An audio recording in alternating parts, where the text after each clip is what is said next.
Salam dalam kasih Kristus. Ibu saudara, antara tahu dengan kenal itu dua hal yang sebenarnya berbeda. Walaupun kadangkala bedanya tipis dan kita suka salah menempatkan tuh antara tahu dengan kenal.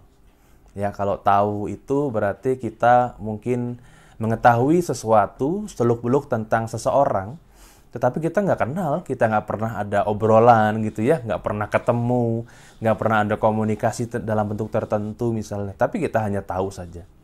Mungkin juga hal yang sebaliknya terjadi pada kita gitu ya, ada orang yang tahu kita, ya tahu siapa nama kita, tahu kita kerja di mana, tahu kita punya anak berapa, begitu ya. Tetapi nggak kenal, nggak pernah ngobrol gitu ya, nggak pernah ketemu, hanya tahu saja, lihat atau mungkin lihat data ya, baca di mana sehingga jadi tahu. Tahu tuh bisa taunya sedikit, bisa banyak begitu ya. Kalau banyak tuh mungkin kita kalau punya idola gitu ya, wah kita cari tahu berita tentang dia, data-datanya, jadi kita tahu banyak, tapi nggak kenal tetap. Tapi kalau kenal itu beda. Kalau kenal tuh mungkin bisa saja kita nggak terlalu tahu banyak gitu ya. Nggak sebanyak itu karena kita nggak nyari, nggak ngulik istilahnya begitu ya. Nggak berusaha untuk nyari tahu. Tapi kita ngobrol. Ya, ada sebuah relasi dan bentuk komunikasi tertentu. Kita ngobrol, kita ketemu gitu ya. Mungkin belum tentu semuanya kita kenal begitu ya. Karena ada prosesnya begitu. Tapi itulah sebuah proses mengenal.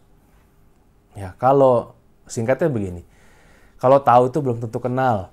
Kalau kenal, itu sudah pasti tahu, begitu ya, Ibu Saudara ya. Nah, bagaimana konsep tersebut juga terbawa dalam sebuah pengenalan akan Tuhan.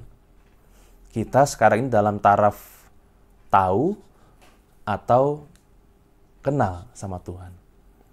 Ya, mari kita uji masing-masing. Gitu ya. Kalau tahu tuh berarti kita tahu bahwa Dia Maha Kasih, Dia penolong kita, juru selamat kita, sumber kekuatan, Dia itu Maha Pengampun dan lain sebagainya. Tahu karena kita belajar gitu ya. Tapi kalau kenal itu kita mengalami sendiri itu. Dalam bentuk relasi, dalam bentuk komunikasi kita alami sendiri semua itu. Dalam pengalaman hidup kita merasakan bahwa memang benar Dia adalah Tuhan yang mengasihi kita. Dia adalah Tuhan yang menolong kita. Dia adalah Tuhan yang memberi kekuatan pada kita. Karena kita mengalami itu dan kita secara sadar ada sebuah komunikasi yang intens dengan Tuhan. Bukan cuma sekedar tahu dari buku gitu ya, tahu dari kata orang, tetapi memang kenal karena kita menjalani hidup bersama dengan Tuhan.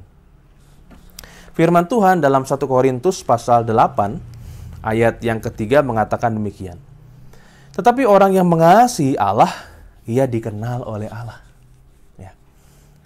Kalau kita sudah sampai mengasihi Allah, berarti kita sudah menjalani proses mengenal Allah. Sehingga kemudian muncul juga kasih kita.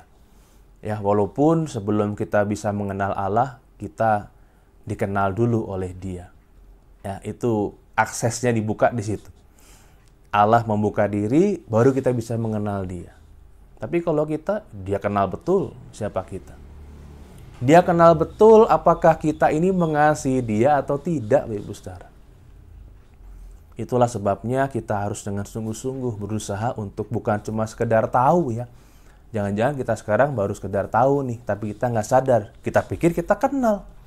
Ya, tapi kalau misalnya suasana lagi senang, kita bersyukur. Kalau misalnya suasana lagi nggak enak, kita marah. Nah, itu belum menggambarkan bahwa kita kenal.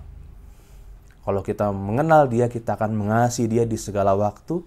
Kita akan memuji Dia di segala waktu. Kita akan memanfaatkan setiap waktu untuk menjalin relasi dengan Tuhan. Itu mengenal Tuhan.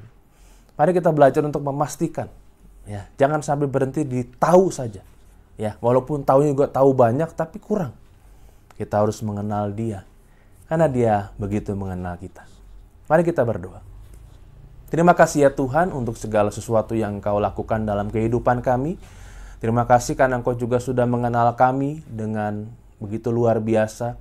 Tapi mungkin kami yang belum terlalu mengenal Tuhan dalam kehidupan kami. Mungkin selama ini kami masih dalam batas tahu saja. Ya Tuhan, biarlah kami membuka diri kami lebih lagi untuk mengenal Tuhan. Untuk bisa menikmati indahnya, berkomunikasi, menjalin relasi dengan Tuhan.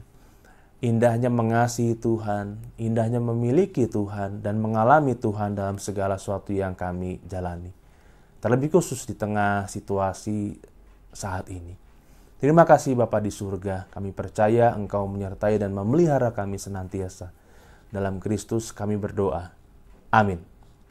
Sebuah pujian untuk kita renungkan bersama dari Saudari Devi Katelia Tirta. Tuhan Yesus memberkati.